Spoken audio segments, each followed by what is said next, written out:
Yo, what's up, guys? Welcome back to another Chubbs Reviews. And today, well, a few little things first. This might be uploaded on a Monday. I don't know if anyone even cares about my uploading schedule. Well, originally it was like game review, something else game review. I think it's still gonna be Monday, Wednesday, Friday, but I don't know if I'm just gonna like constantly do a game review, two game reviews a week.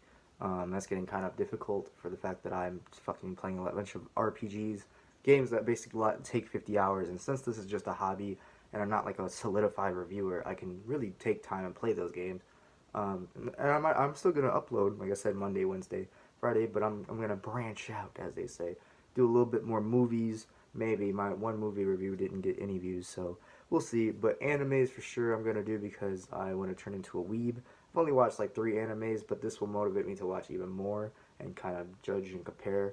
Um, and that's what brings us to today's video, which I don't know if this is an anime. People call it a cartoon because it's a Western, something that Americans made, I guess, or whatever. Not Americans, but it was made in America, Nickelodeon. Avatar: The Last Airbender. We're only gonna be talking about season one. I'm a little late because this show was really popping a couple weeks ago, as it got put out on Netflix. And I'm sure if you were already a big fan or jumped on the hype train, then you've watched it already. But if you haven't watched it, I'm here to tell you to fucking watch this show. I don't care that it's a kid's show. I don't care that it's an anime. Even if it's an anime and you don't like anime, you like Avatar: The Last Airbender.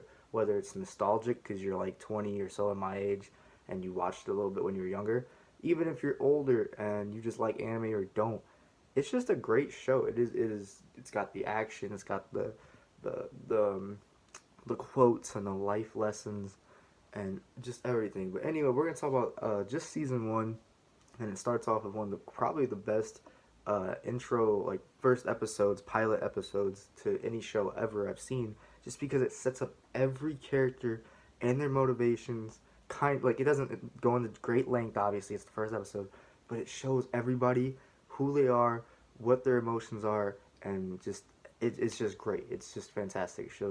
It sets up the story. Obviously, we don't know about Avatar: Last Airbender. It is about essentially a chosen one, but the last Avatar, he was gone for 100 years. The Avatar is supposed to keep peace to the world. There are 4 nations, Earth, Fire, Water, and Air. I think that's actually, I don't know if that's the correct order. There's a certain order, blah blah blah. But anyway, episode one sets up Katara, which is the only waterbender girl at the Southern Water Tribe left, and her brother Sokka. He has no abilities, but he is a warrior in a sense, kind of. He's the only man left at the Southern Southern Water Tribe, because he all the other men are off in war, and he just got left behind. Just a little too young, whatever, and he had to train people and take care of the camp. But it starts with them finding the frozen avatar. I'm just spoiling the first episode. It's not huge, and yeah, they basically find the avatar, and then they kind of show them have hope in a sense in the avatar. Do they really know he's the avatar at first? I don't believe so. I kind of just watched all 3 seasons, so I'm going back to season one now and talking about it. But I've watched it multiple times. So yeah, then you got the avatar who is destined to make peace to the world, and since bring balance to the force, basically. uh, and the whole world, in a sense. The reason that Katara is the only like southern waterbender is because things like the Fire Nation exist. The Fire Nation attacked, and the Fire Nation is basically fucking the Nazis. They're taking over the world. They literally eliminate other nations. That's why Katara is the only one. All the other waterbenders are either out in war or dead.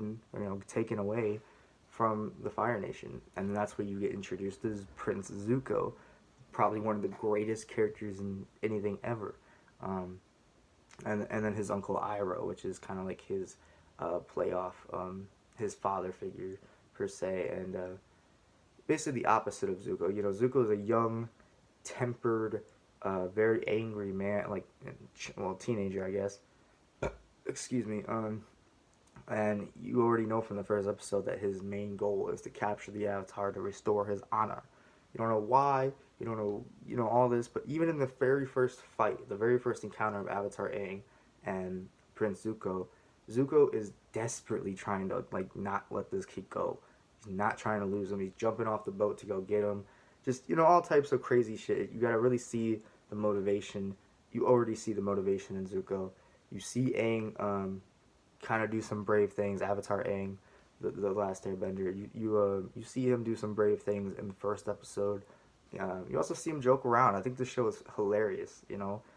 Throughout, it is actually funny. It is genuinely like ha ha ha. I'm laughing. No, but it is really good when it comes to that. The only flaws with the first season, I think the first season is actually the weakest of the three, by far, in a sense, for a couple of reasons. One, it is just an origin story. It is setting up the first season, or for all the characters, pretty much introducing them.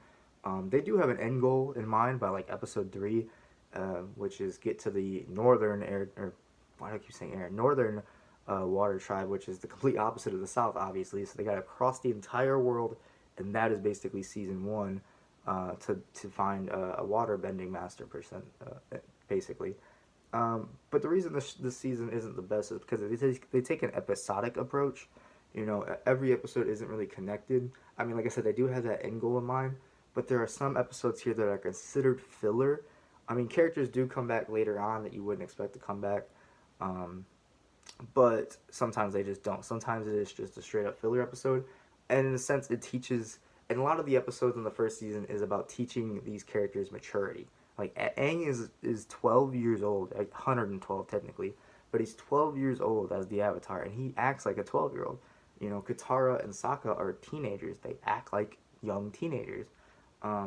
So this first season is teaching a lot of moral things. Obviously, as grown-ups, most of us know these things, so it's like a kid's show. It is a kid's show in the first season, mostly.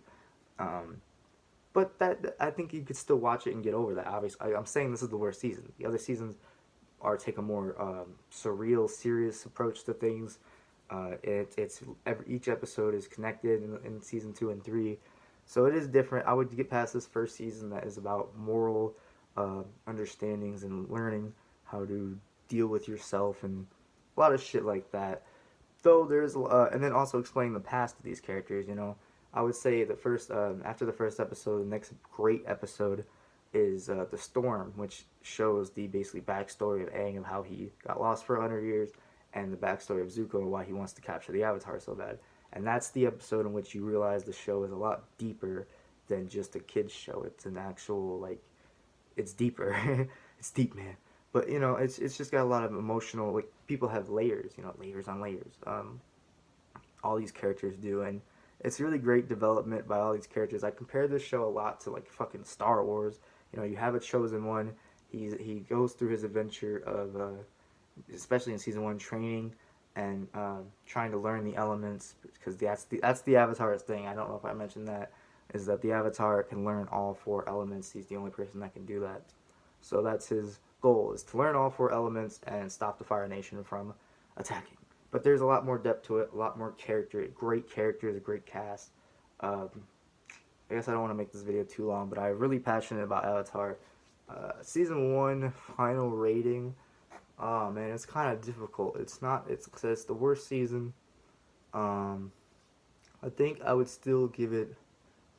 I think I would honestly, final verdict, season 1's is a 7 out of 10. Sorry that took me so long, but I was really thinking about giving it an 8. But it is by far the weakest season. It ends strong. That's another great episode. Is the final episode, final 2. I think it's a 2-parter. I don't remember actually. But when they're at the Southern Temple, or Southern Water Tribe, and just a lot of shit is going down, and a lot of people are learning things. It's good overall. So I would recommend this. Please check it out. 100%. Get past the first season. Watch season 2. Season 2 is really good. Check out for that review coming out soon too. So yeah, thank you guys so much for watching. Let me know if anyone made it to this point in the video. Let me know some animes you guys would like me to check out. I'll probably try out anything. I'm going to get to the things that are requested the most from me by my friends, and things that I've already watched and liked. But if you recommend me something, I will get to it, I promise. So yeah, thank you guys so much for watching. Like, comment, subscribe. Peace out.